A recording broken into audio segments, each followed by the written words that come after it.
All right, everyone. Well, thank you all for being here. My name is Tim Lewis. I work for the American Heart Association. Just wanted to kind of start by thanking everyone for joining us. We had a community conversation last year, and that was when the entire world was still, for the most part, mostly virtual. So we thought we would go ahead and have another conversation. It's our partnership with Mercy, and thought we would give it a try to have it in person, not knowing what things were like. And so this is our kind of first in-person activity we have had. And we just wanted to kind of have a conversation really to kind of talk about the importance of our own health and the health of our family and the health of our community.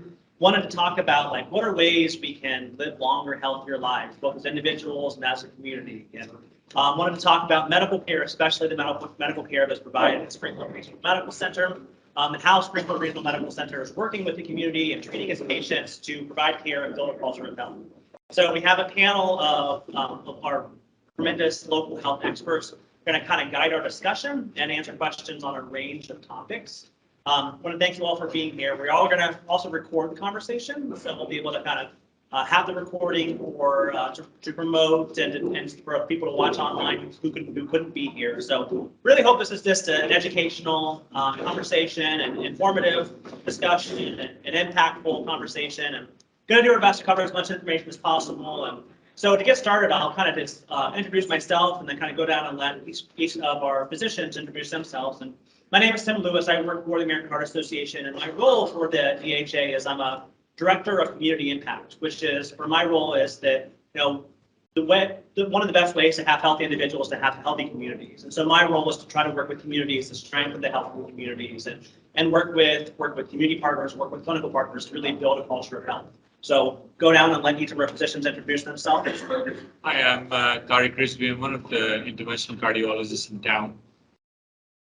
Sushil Lakhani, I'm one of the stroke physicians. I work at OSU, but stroke director here, telestroke director. Glad to be here. My name is Jenny Guest. I'm an emergency medicine physician at Springfield Region.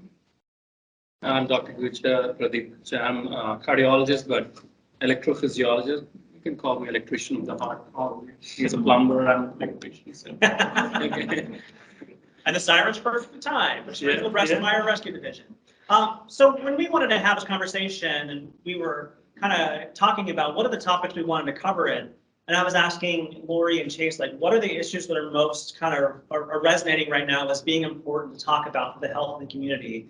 And they said, one of the most important topics is that, during the pandemic, a lot of people got out of a lot of health habits and also healthcare. People's, were trying to navigate the pandemic, but wanted to kind of get back to basics. And what are the most easy things to do to be healthy yourself? And what are the most important things to take care of in terms of receiving medical care? So I kind of wanted to ask, as a basic level setting question and say, heart disease is still the #1 cause of death in America and worldwide. And because this is so important, we want to give every opportunity to best understand heart disease and stroke. So to start, can multiple of you kind of give a basic overview of what are some of the signs and symptoms of heart disease? Our plumber? Sure. Yeah, exactly. So a lot of times we talk about certain risk factors which can lead to increased cardiovascular events. Probably one of the most dangerous and easily identifiable risk factors is high blood pressure, which we call the silent killer. And a lot of times people don't have any symptoms if blood pressure is chronically running a little bit higher than normal, and that leads to more cardiovascular events like that. As far as the signs and symptoms of heart disease is concerned, by the time someone presents with heart disease, they're usually having chest pain or shortness of breath as their main presenting symptoms. In women, the presenting symptoms will be atypical, and they may not really have chest pain, but rather epigastric pain or jaw pain. But you don't want to wait for those symptoms to happen. You want to control your risk factors way before it gets to that point. And just seeing your regular doctors, having your blood pressure checked, and making sure you know your numbers is probably some of the safest things to do that everyone should think about doing. Definitely going to talk a lot more about the importance of knowing your numbers and how important high blood pressure is as a risk factor for heart disease and stroke. Not a basic overview of heart disease. So, my take is they are all hypertension. A lot of what I deal with is a rhythm problem. So what I have come across 15 years from now, before, people used to have this rapid sensation in the heart, palpitations, and they used to go to the primary care and they used to say, well, you have anxiety, and they used to give anxiety drugs. I tell my patients who have palpitations, anxiety causes palpitations, palpitations causes anxiety, which is the chicken, which is the egg. So a lot of times what happens is people, these people who have like silent palpitations, thinking anxiety, eventually some people have silent strokes. So why did this happen is because some of these rhythm problems have turned out to be a rhythm called atrial fibrillation. What is atrial fibrillation? The upper chamber of the heart goes 300, 400, 500 times a minute.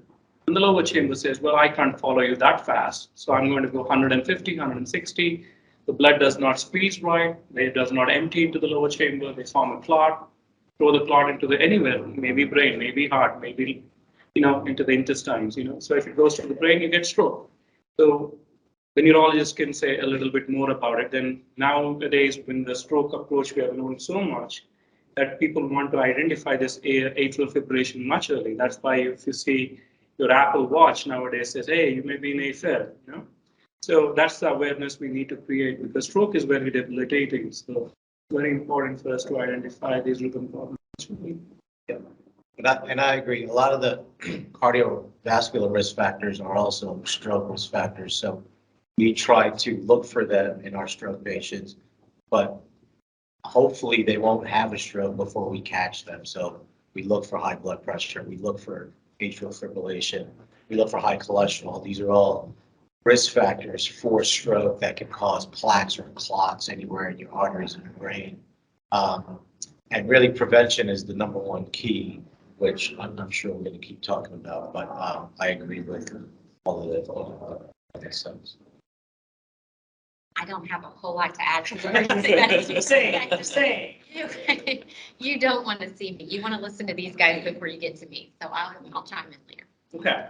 So, we talk there, as you say, by the time heart disease presents, it's often, been in progression for a long time. So, but, it's, like you hear the word as a non-clinician, you hear like heart attack, but like you hear about different kinds of heart attacks. Are there different kinds of heart attacks? And what are the differences between a heart attack and maybe a cardiac arrest? And what are the difference between blockages versus electrical issues? What are the things to, and as you talked about the importance of prevention, but heart disease doesn't always mean heart attack. What are some structural heart issues that can lead to complications in the future if they aren't treated now?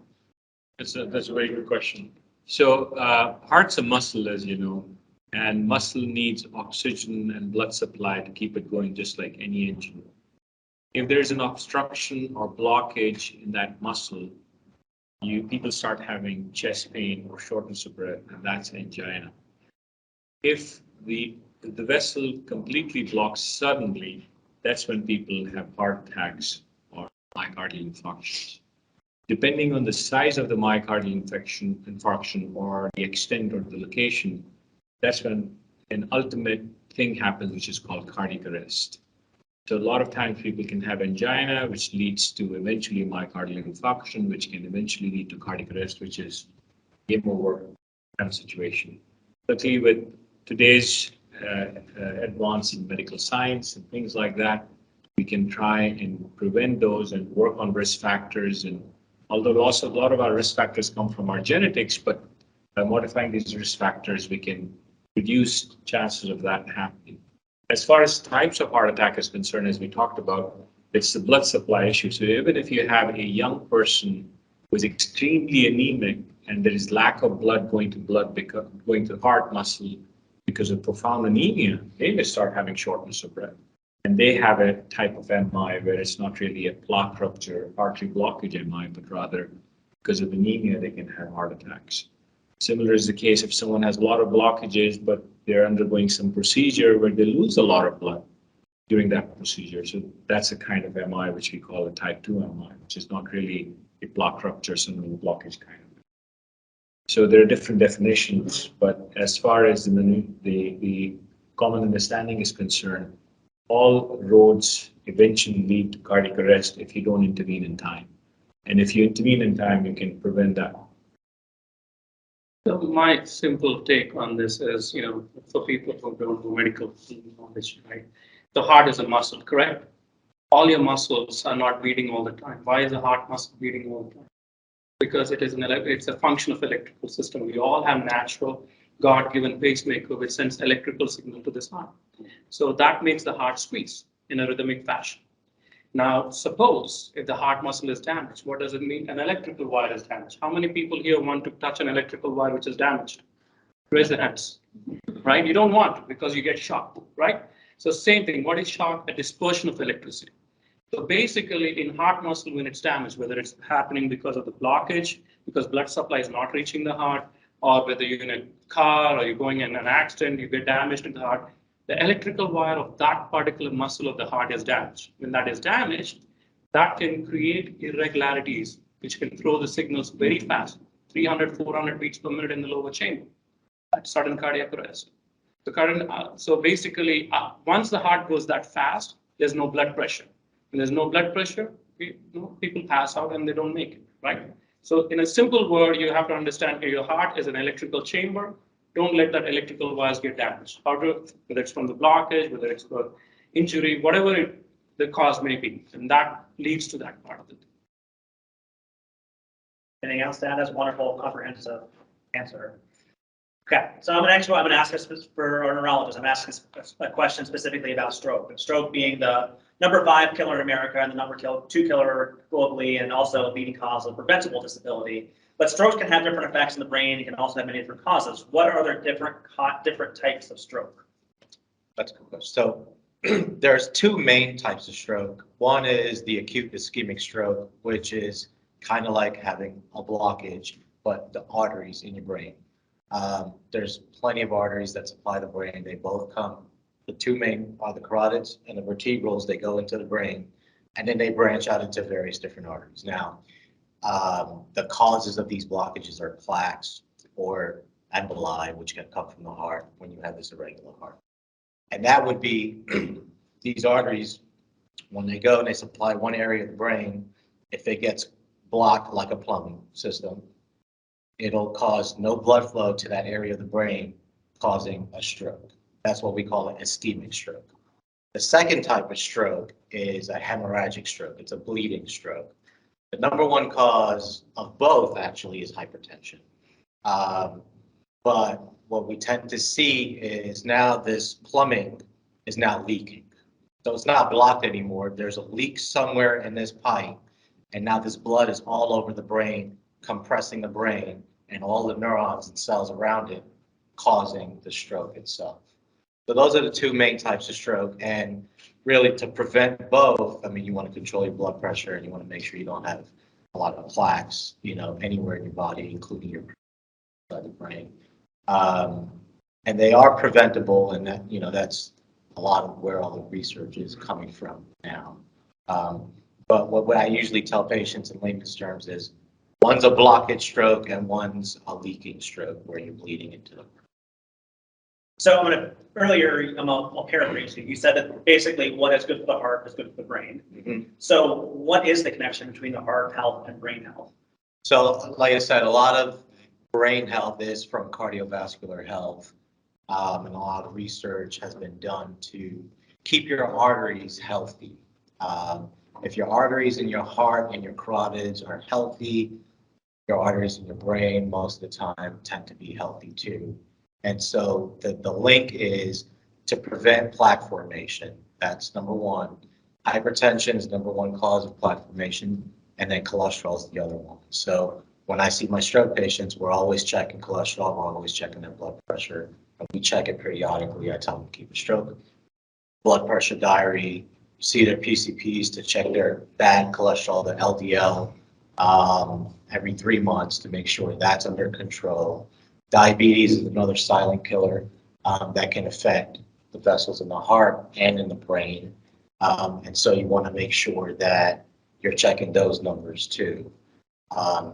So a lot of times when I see patients that have CHF, which is heart failure, or CAD, which is artery disease, cardiovascular artery disease, I do end up checking them for the vessels in the neck and the brain to make sure that they don't have any vessel disease in the brain because they've already started having some vessel disease in the heart, and then put them on the right medication. So the connection is so close, and we work so close with cardiology to make sure that, you know, these patients can be prevented from seeing me really and you know, having strokes. Yeah. Same thing with the electrical function, you know, a lot of these patients, if they have bad arteries, their heart wiring may go awry.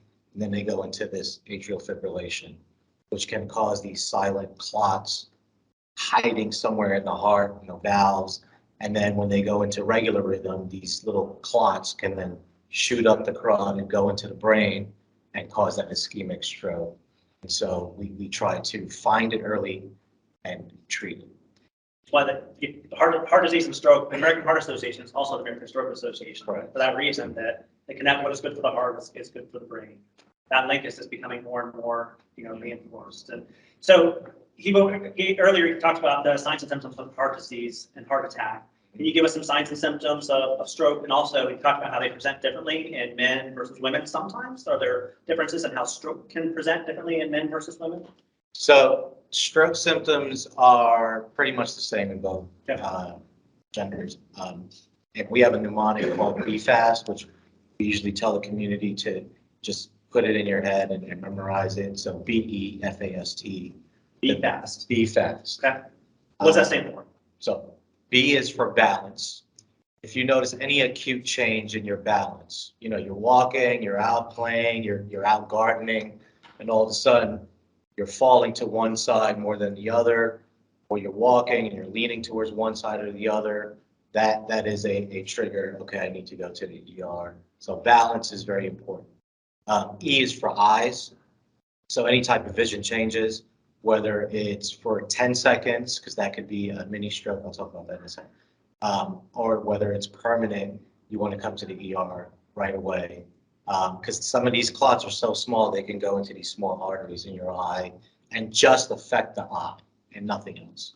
And so any type of visual changes, you want to come to the ER. The F is for face, which is the one that people most commonly know. It's when I'm talking to you guys and all of a sudden, you know, I see a facial droop.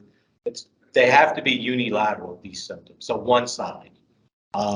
So you'll see one side of the face droop, or if you ask them to smile, one side won't go up, but the other will. The side that doesn't go up is the bad side. And you want them to come to the ER right away too. So F is for face. A is for arm, but it's really arm and leg, and it stands for arm leg weakness. Again, usually unilateral, one-sided, where you can't lift up your arm or your fingers are weak or something just doesn't feel right.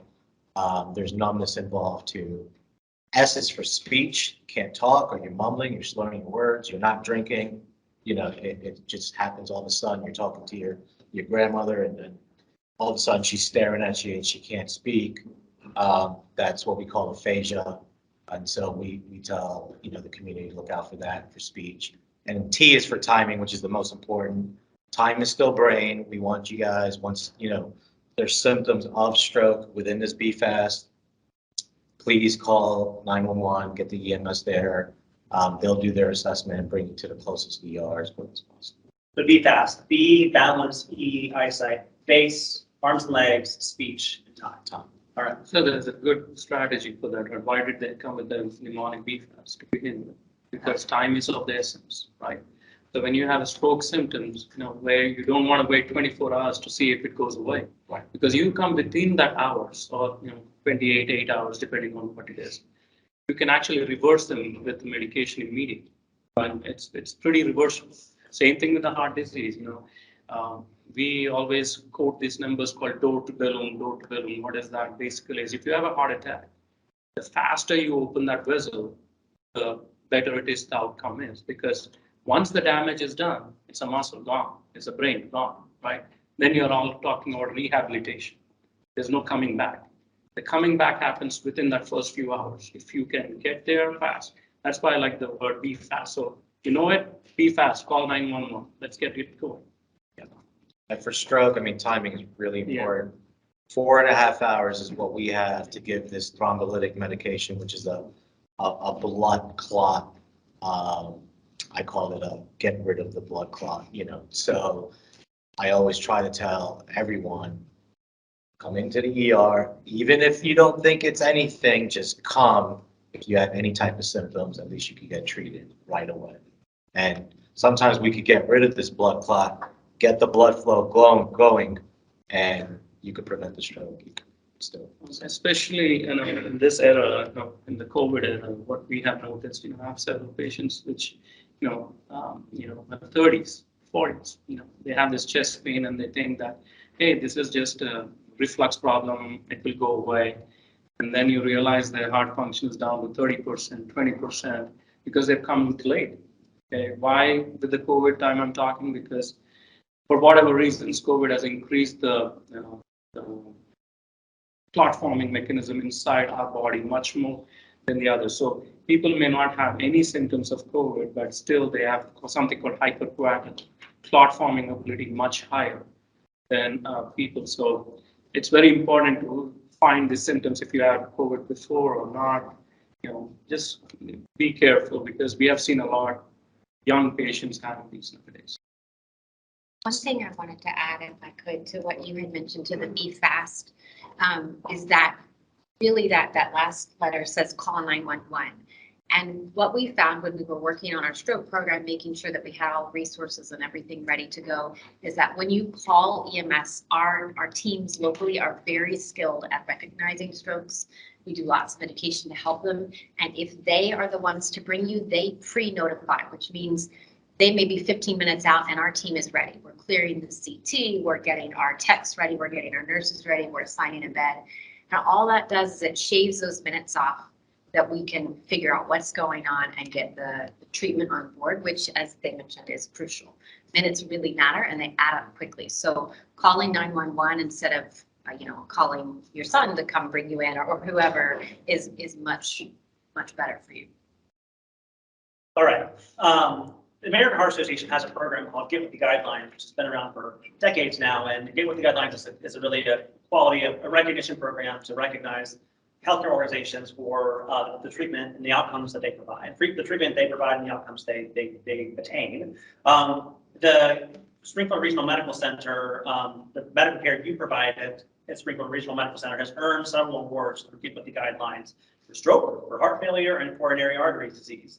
Can you kind of talk about the range of care options you have at Mercy at Springfield Regional Medical Center, and as well as kind of one thing I wanted to ask about, the importance of the network, because you're more than you are Springfield Regional Medical Center, but you're more than just that. What is the network? Kind of how is that beneficial from the patient perspective? So I'm going to piggyback on your conversation earlier about calling 911 and getting there in time. When the heart muscle is dying because of blood vessels getting clogged up, the longer you wait, more muscle is getting damaged, just like stroke. And our goals are to try and get and open up these vessels as soon as possible. The data suggests that if it's beyond 90 minutes, the amount of damage exponentially goes up and mortality and people having irreversible damage dramatically goes up. When you call 911 and the teams are activated, they're ready to wait for you, that shaves off a lot of time and it really makes a lot of difference. At Springfield, we have a level 3 cardiac Cath Lab, which means we have an on-site ability to do open heart surgery in cases where stents or acute intervention is not possible. Our Cath Lab is equipped with a lot of other bells and whistles and tools which help us even get in an artificial heart pump-like machine into your heart in case someone is not doing well and they've had a cardiac arrest. Similarly, there are many tools which are available to open up these blockages more efficiently and much faster, which a level 3 center does, or level 3 Cath Lab does. So things like that. Same is the case with trying to get people TPA.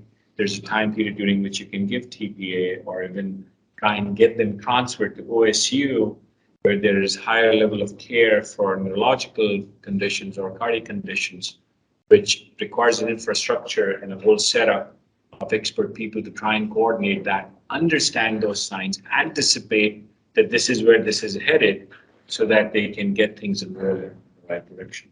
So we are very blessed to have this facility here which can not only coordinate, but also take care of people when they're in trouble like that. Last but not least, try to get to a place where all these facilities are available.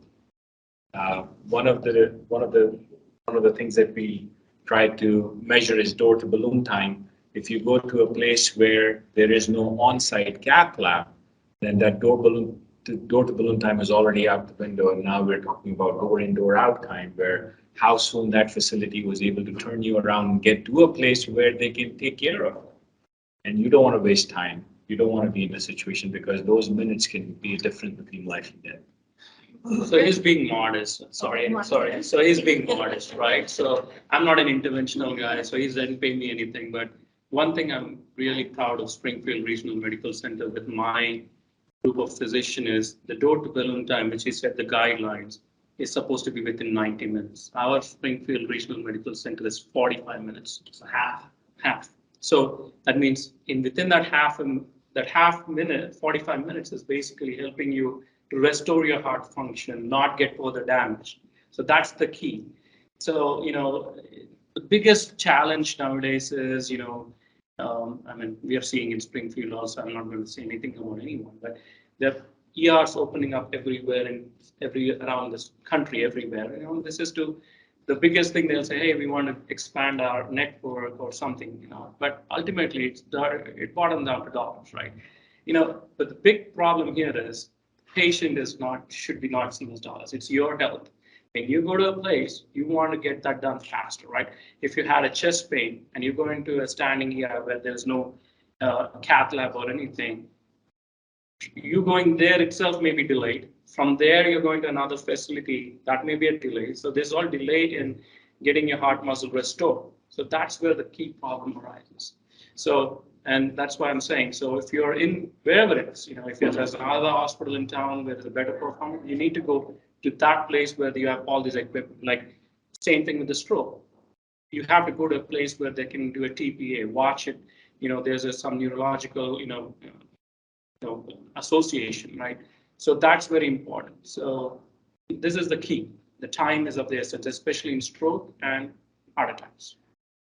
I just wanted to add too that we really are a continuum of care, right? So you have an issue at home, you call EMS, hopefully, and you call them appropriately. You see me, and my job is to very quickly hear your story, identify what the issue is, and then pull every resource to get you the help that you need quickly. And so you call EMS, EMS calls me, I call Dr. Risby, and we've done this many times. And sometimes at 2 o'clock in the morning. Yeah, lots of times, I'm sorry. But we have those processes set up and we've worked really hard to get them very streamlined because we know how important it is to move quickly. And that's why our partnership with OSU has been so important. Because again, you call EMS calls me, I call him, and we do the evaluation together and we have all the resources pooled for our patients to get you the best care possible. I probably want to share a personal story. My dad, he doesn't like EMS. He doesn't like people calling EMS. So when he had this chest pain, he calls me and said, hey, I may go to the hospital myself. And I'm like, dude, what are you doing? Calling EMS. So he didn't want to do that. So guess what happens? So since I have the privilege of being a cardiologist and have this thing, so I tell him, hey, come to the hospital quickly. I go downstairs, talk to the emergency room doctor. Hey, my dad is coming. He's not coming from EMS. Please, get it taken care of fast. I call my friend who is in the house. Is not on call. So hey, come on over. I think he's having a heart attack. We need to take care of that. The privilege I have is that I know these people, so the time is short. But that cannot be the same with every other person, right? So the EMS helps in managing this kind of timing. So the time is very. And if you call 911, it's like having your own, that's the important call exactly. 911 because all the systems that's in place. So immediately goes all off. Yeah. And to add, 911 will notify the ER if, hey, I think this person's having a stroke. They notify, and what we have in place at Springfield is they already have the TPA set to go. Pharmacy knows how to do it. The nurses know how to do it. and we're able to give it right away if we know, the TPA is clot busting medication. That's all we have within the first 4.5 hours to prevent this clot from getting worse. Then they call me and I get on a nice robot. It could be anytime, 24 hours a day, and I could evaluate the patient at Springfield. I could be sitting in my house or in my office at OSU, evaluate the patient, say, yes, this is a stroke, go ahead and give TPA. And we also have transfer in place through a helipad, or even, ambulance if the weather's bad. If they have what we call a large vessel occlusion, which is a major clot in one of the major arteries, we can fly them over to OSU. And in addition to TPA, we can put in a cath, and our neurosurgeons will go into the brain and remove that clot to the best of their ability. And the faster that happens, the better the outcomes are. We have extended that time window to 24 hours for the large vessel occlusions, but the TPA is still 4.5, and so coming to the ED and activating all those alerts really helps us too, because then we know on the OSU end, okay, this patient's coming, I'm going to call my neurosurgeon, get him ready, and it really is to improve outcomes. That's really tying everything together. So that's the importance of the network, because you're That's here the and then network. yeah. And then also the importance of calling 911, because it sets into motion all these things. That was going to be one of my questions. So just anecdotally, can you give like a story of a person who had a medical emergency and called 911, and how that was, what was able to be activated as a result of calling 911? Oh, well, I don't know that I can think of an individual story, but we legitimately do this every day, multiple times a day. And really our system has, we know that those minutes are so important to whether it be the heart or the brain, depending on what the event is, that we, and Chase, our nurse director here, had sat down and we go through every single case that comes in and we look minute by minute what happened, where was everybody, what resources were pulled, where was the slowdown, where can we shave off minutes. And we've done this painstakingly for several years.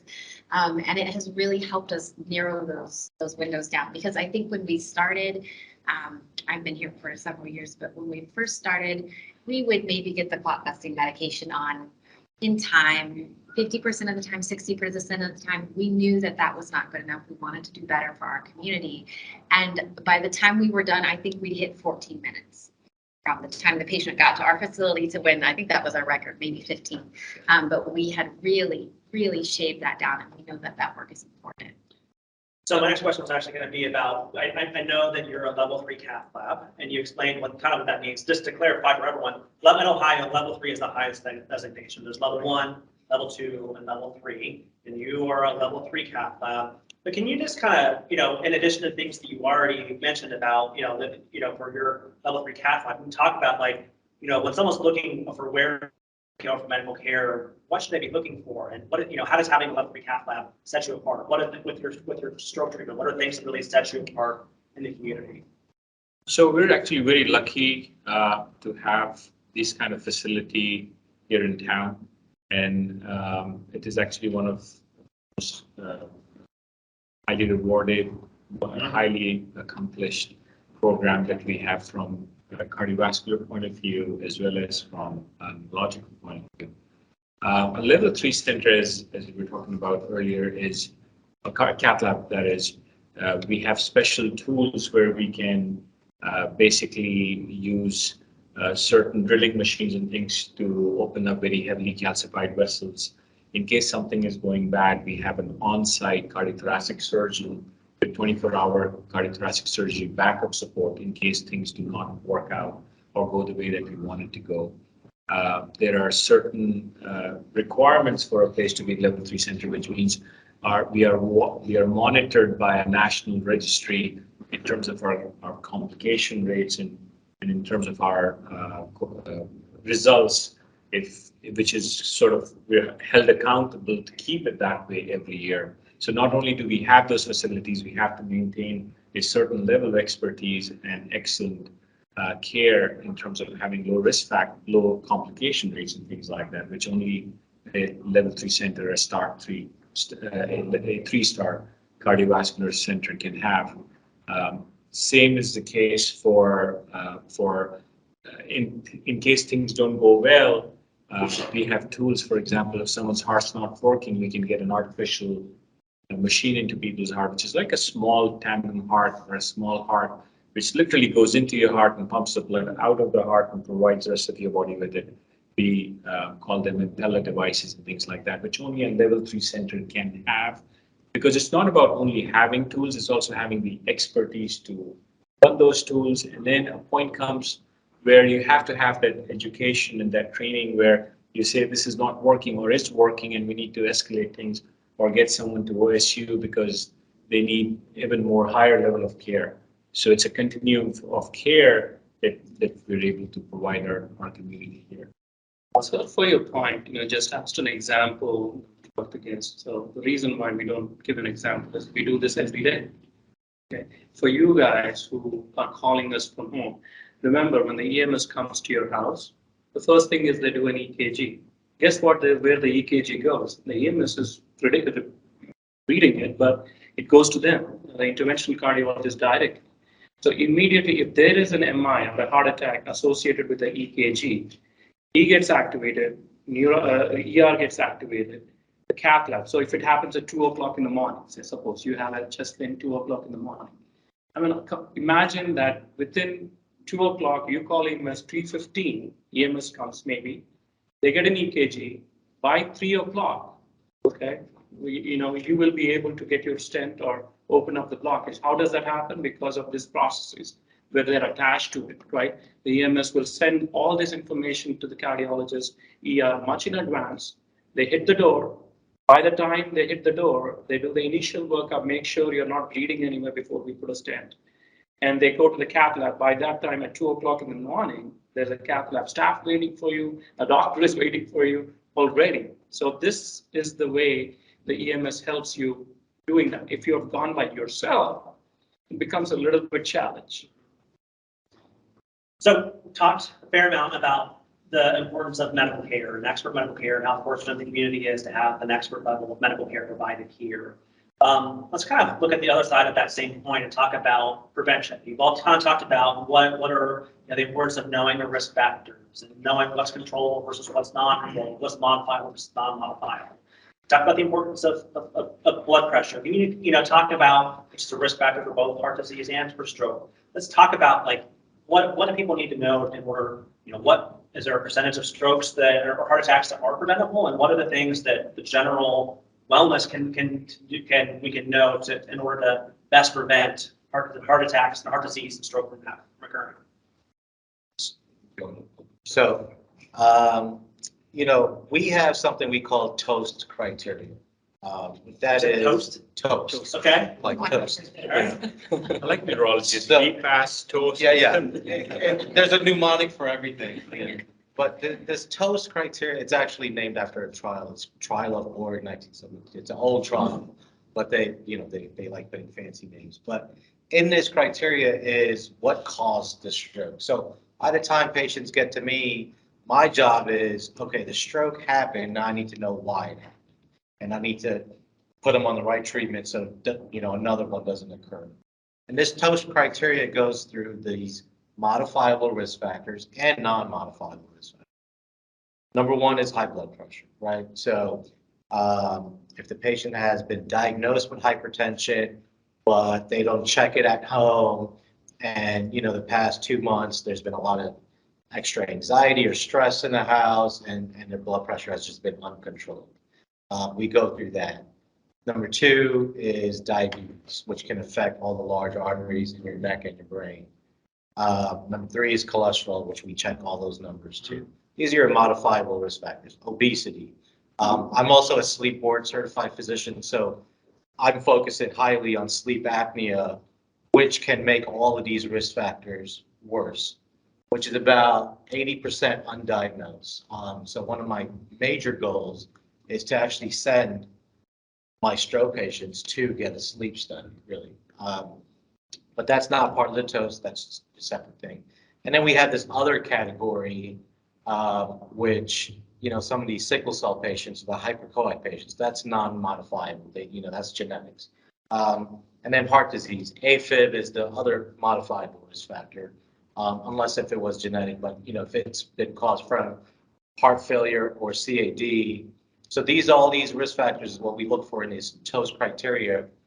Treat that and make sure that it stays within the guidelines of the treatment. So what's the systolic, what's the top number of your blood pressure? Now, more and more studies have come out in HA that are really tightening the systolic blood pressure, which would be considered normal. So 140, I used to tell my patients, okay, you want your top number to be less than 140.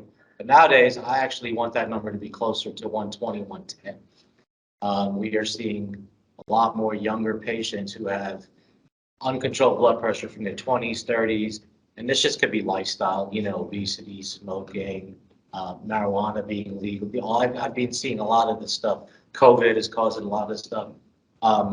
So we go through this checklist of, okay, do you have high blood pressure? Do you have diabetes? Do you have cholesterol? Do you have heart disease? Sleep apnea? And all of these are modifiable. And then what is your diet like? And then we go into details about diet. And if they're exercising or even walking daily. 10 to 15-minute walk is more beneficial than just being sedentary and watching TV. So, and from the research I've read about, the AHA changed the blood pressure guidelines, I think it was 2017, but they lowered those numbers, and it's because, broadly speaking, we, used to, if you have high blood pressure, of course, that's bad, but also on the other side of that same point is that having your blood pressure in a normal range is very healthy. And so rather than just wait for, your blood pressure to be high, it's very, very healthy. A person who has a blood pressure in the normal range by, by age 40 or 50 can live on average to be a lot longer. And it's healthier because not only is high blood pressure bad, but having a healthy blood pressure is very, very good for you. So you kind of talked about, you've all mentioned about seeing younger people as well, and younger people with heart conditions, younger people having strokes. And a lot of that is because 10 to 15% of strokes happen to people younger than age 50. That's because we're seeing more high blood pressure in younger people. Seeing higher cholesterol, higher diabetes, higher obesity, all the things that you said that are toast. And but yeah, so anything else on prevention or you want to say? I had one thing I wanted to add, just because it's something that I encounter so frequently in my department. Obviously the goal is to control these risk factors before we get to an event. And sometimes that's possible. Sometimes because we're seeing it in younger people just aren't aware that their blood pressure is high. Obviously, it's really important to get into your family doctors and to control those risk factors. But the other thing I want to bring up is the TIA. So, and I think you briefly mentioned this. We talked about those symptoms of stroke with Be Fast. A story I often hear is somebody comes in and they're having a really significant stroke. We do everything we can, but obviously there's going to be some residual despite really excellent care. A lot of times what the story I hear is, well, about a week ago or a couple days ago, my face drooped, but it only lasted 5 minutes. So I didn't go to my doctor or I didn't go to the emergency department. That is basically what we call mini stroke or a transient attack. And it is a red flag. Hey, there's a problem. And we have a window to intervene where we can go through all of these risk factors that we've been talking about, and we can make changes to prevent that next event. But I think that's really important for our community to know. I want to see you if your facial droop got better. I want to see you if you couldn't talk for 5 minutes. That is a really important window for me to intervene and help you prevent any further events. I think about the TIA as your body is telling you, go get help. Go get help.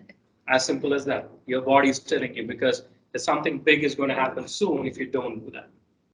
Yeah, and the same symptoms. It's still Be Fast, but a lot shorter, and it goes away. And so you think 9 out of 10 times you're like, that's nothing, and then you just brush it off. And we do see that way too often.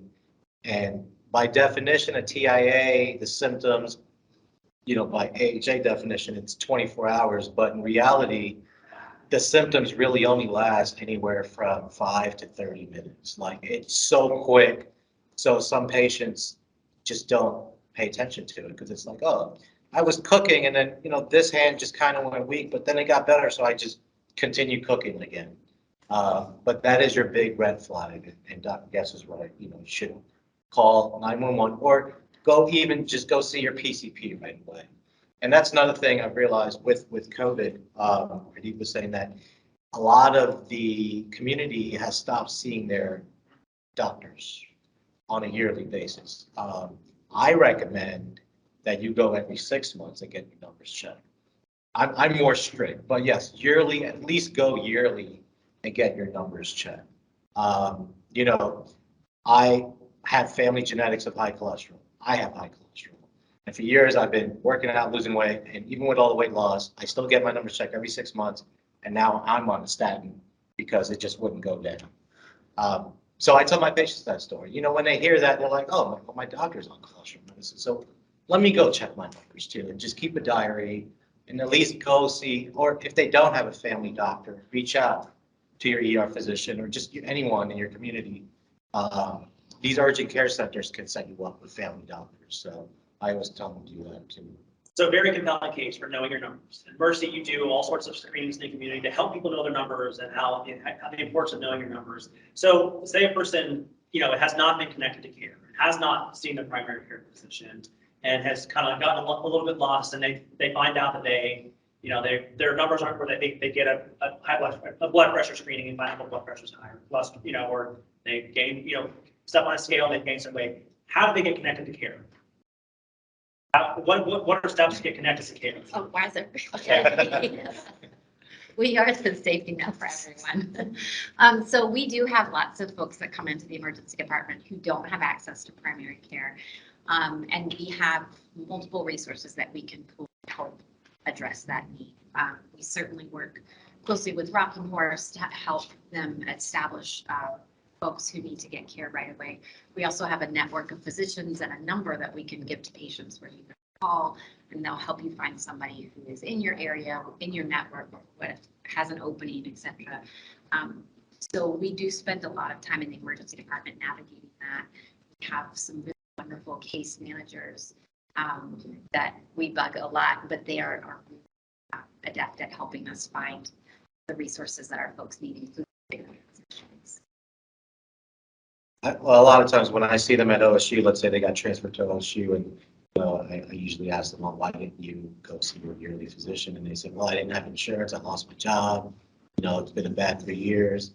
All the more reason. Yeah, all the more reason, right? We set them up with a social worker case manager to get them Medicaid. Does take a little bit longer, but Ohio does have a good Medicaid plan. And then once they get it, they're plugged in and they have a family doctor and they can follow up at Springfield and just continue with that network. They could come back and see me for stroke follow-up in clinic if they need to at OSU.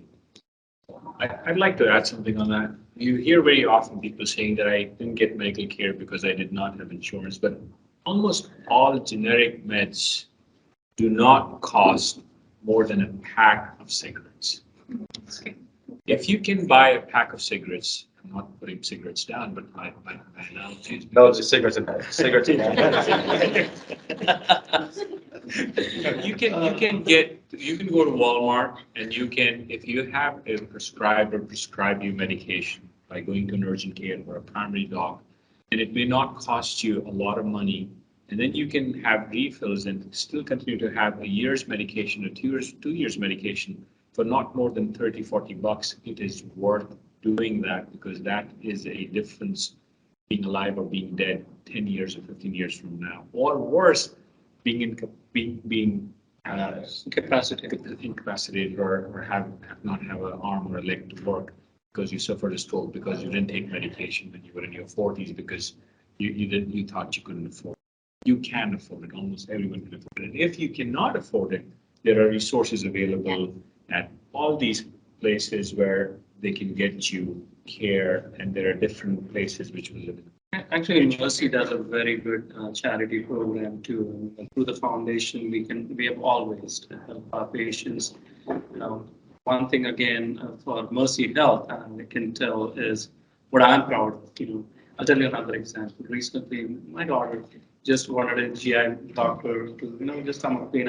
What was the length of the appointment? 4 months. 4 months. That's what the appointment date was. Like, wow, by that time, it would be okay. But in our group, at least what I can tell you is if a patient calls us, our office, we send them within a week or sometimes mostly same day. So it's some kind of personal connection you develop once you're in the community. You feel like you're our own neighbor. Dr. Rizvi, Dr. Anyone can say that. So it's kind of, it becomes as a family when you do that. So most of the times we kind of see the patient very quick.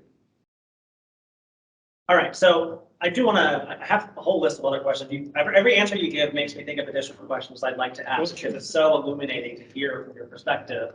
I do want to open up to the room if there's anyone who has a question you'd like to specifically ask or a general question you'd like to ask. Does anyone have a question?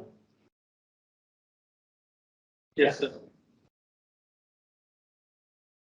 First of all, I'd like to appreciate the services rendered by all cardiologists and intervention. But at the same time, I would like to know, is there anything new coming up in the case of angiography? One. Number two, the stents are being put through wrist and groin. Which one would be safer? Because I was undergoing this angiography and with our arch pain, we like to have it to wrist or groin. I said, whatever you feel comfortable. He said, I'll be comfortable with groin. I said, word. But my brother-in-law, he was having this angiography done through wrist and he had serious problem. And emergency was declared.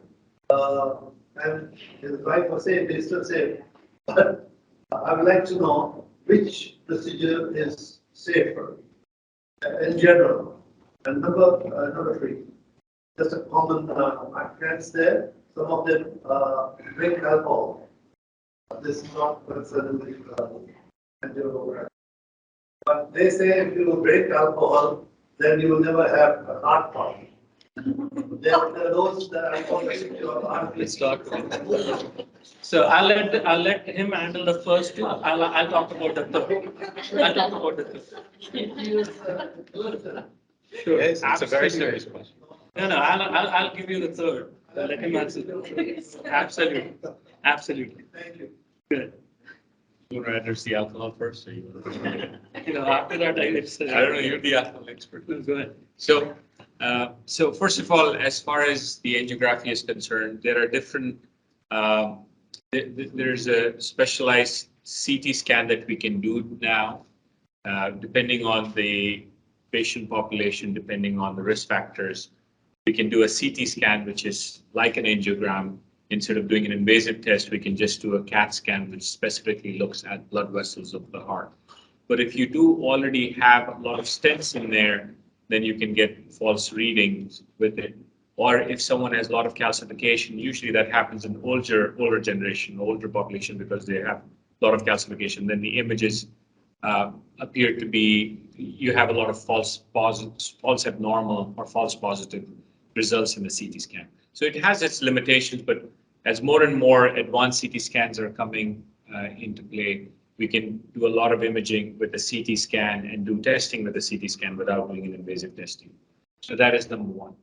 Number two, as far as radial axis is concerned or a groin axis is concerned, there is a benefit of risk and risk between either of them. At Mercy, at Springfield, we do probably 40 or 50 or probably 60% of our cases by radial, and we do almost 40 to 50% of our cases by groin.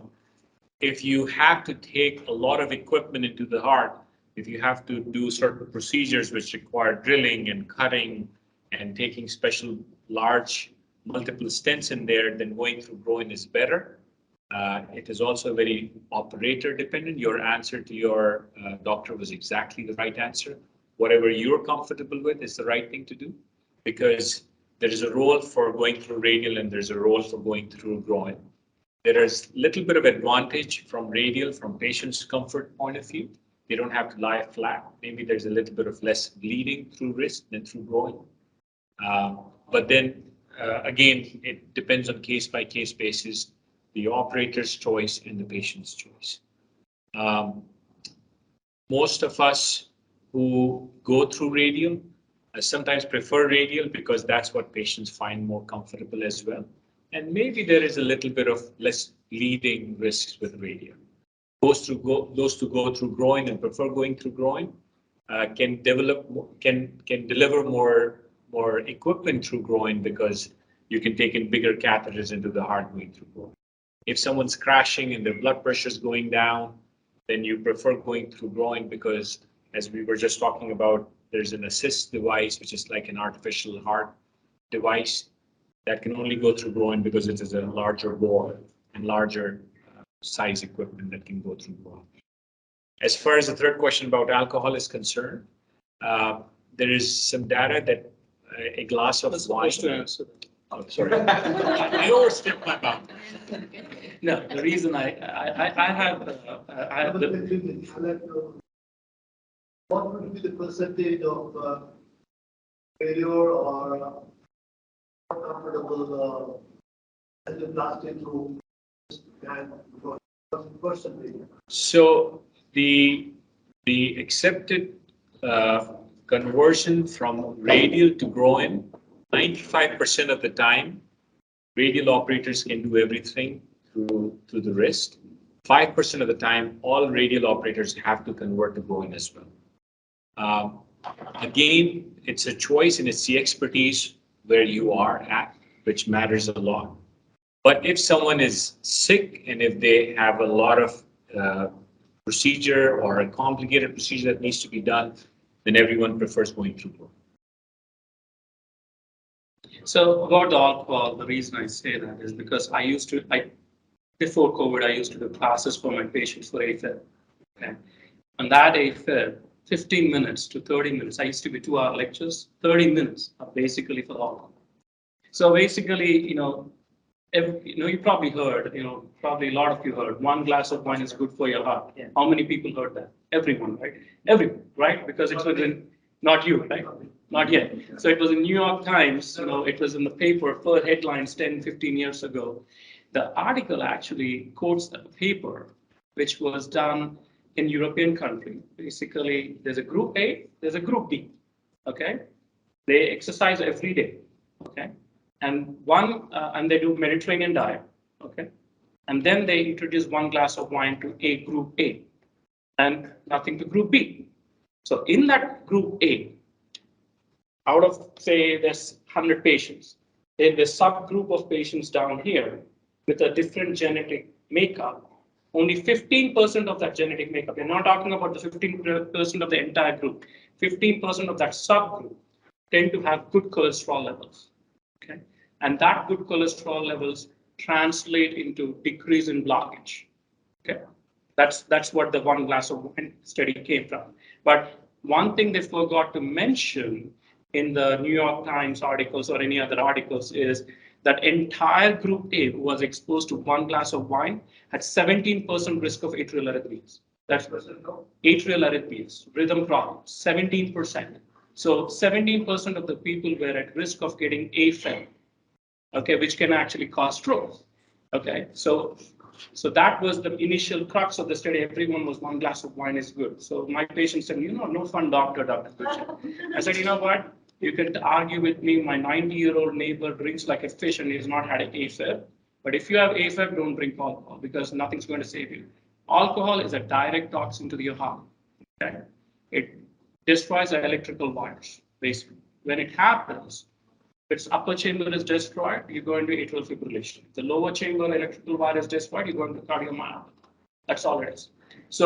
So recently, actually, less than last 1 year, actually, a study came out and said that 1 glass of wine is not even good for the regular cholesterol either. Okay, that which is gone. Alcohol is no good.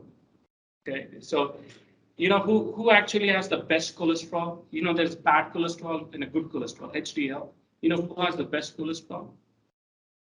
Alcoholics. Why? Because their liver is short. There's no more to process it. So your bad cholesterol is up, but your good cholesterol is also up in alcohol because the liver is short. Basically.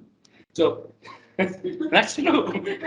Okay. So in other words, if you ask me, okay, so I do a procedures called AFib ablations and all that stuff, is to get them out of AFib and everything. I tell them, if you're going to drink alcohol, I'm not going to do an ablation because it doesn't work. I can do 10 ablations on you, but you start drinking alcohol, then you can go into AFib. Now, I can go on talk for 2 hours on it, but we don't have time, but I'll give you a simple example. I had a patient, 72-year-old patient who came to me. She used to drink alcohol, caffeine. She had AFib. And said, "Hey, I can't even do work in my yard, Dr. Guja. I get so short of breath. This AFib is destroying my stuff." So I said, "Okay, well, we'll do lifestyle changes. We'll get you taken care of." We did that. She's still having AFib. I got her corrected. I did ablation on her. Guess what? 6 months later, she was doing 5K run. She came to the heart walk actually. And 6 months later, she was like, I stopped seeing her at all because once it's done, she was doing good. She was off most of the medications. She came to me after 14 months, I guess. She called me and said, "I think I may be back in AFib." I said, "What happened?" "Okay, why don't you come? Let's talk together." And they said, "Hey, what happened? When did you go?" "Well, Dr. Guja, I was feeling so good. I started with one cup of coffee every day. I was feeling great. I missed coffee. That's fine." Then they said, "Now I went on weekends. I started having this one glass of alcohol. It's been 2 months, and now she's back in AFib." Okay, so she basically told me the truth. And you guess what I did? I got her corrected without any procedure. I said, "You're not going to drink alcohol. You're not going to drink caffeine." Caffeine, I don't think there are much studies to say because no one is going to fund it. But she did that lifestyle changes. Guess what? Didn't have AFib 4 years now. Okay, so that's where it is. That is the case. To be the doctor, why would you write articles like Reader's Digest or other magazines so that many people do not know what you're saying? Great article, great question. Because to get a medical journal published, it's not easy. I've published a lot of articles. It takes years of work. The common magazine. Common magazine. Yeah. Yeah, that's a good question, right? So I do a lot of classes for my patients, and what does happen with that is they actually, take videos just like this. This is going to social media. I'm on camera now. It's going to go to social media. Your time is of the essence. So a lot of times, when you send an article or publish it in a peer-reviewed journal, it has to be backed up by a lot of studies. So who's going to fund me a study to debunk the alcohol? No one.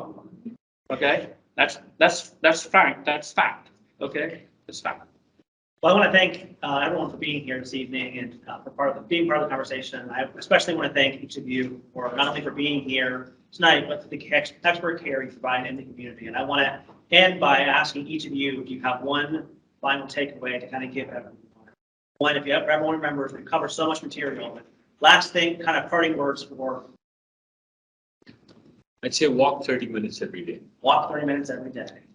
Along with that, no alcohol, no tobacco, and if you have a slightest hint of sleep apnea or your husband or wife say you snore, go to a sleep lab.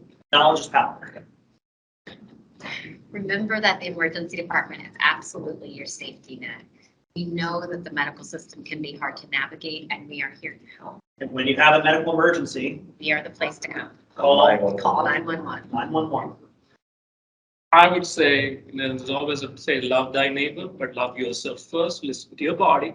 If it's telling you, seek help. All right. Thank you, everyone.